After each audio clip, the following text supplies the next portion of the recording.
This is a very volatile moment in the trajectory of this manhunt. 2 teenagers armed, dangerous, on the run, and likely desperate.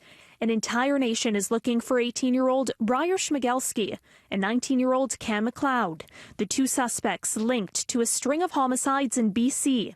But as the manhunt intensifies, what's going through the minds of the fugitives, whose pictures are now everywhere? An expert in mass killings says the initial thrill of being on the run has likely begun to wear off, replaced instead with the fear of capture. I know at this stage these 2 young men are still suspects, but when you go out and do this kind of thing, a lot of times you anticipate that this is not going to end with you alive. You add to that the fact that you've been out on the run for a week now, you're stressed out, you're tired, you're worried about being captured. That puts you into a high state of adrenaline. You're in fight or flight mode.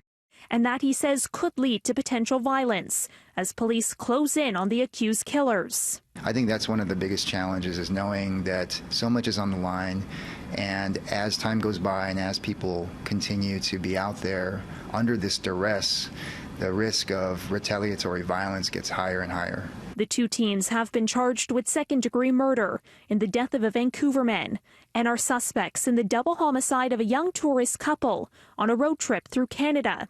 If the allegations against the 2 teens are true, Lee says they were on a killing spree. It's sort of all understood as this episodic violence that occurs, within this kind of time frame where individuals are riding this high of adrenaline and traveling and trying to escape capture. So it's all kind of contained within this sort of moment. While the main concern for police is trying to apprehend the 2 teens without further bloodshed, Lee says this is a very crucial moment in the manhunt. He says it's a time when the teens probably feel like the world is closing in on them, and their adrenaline and fatigue could make them capable of more violence.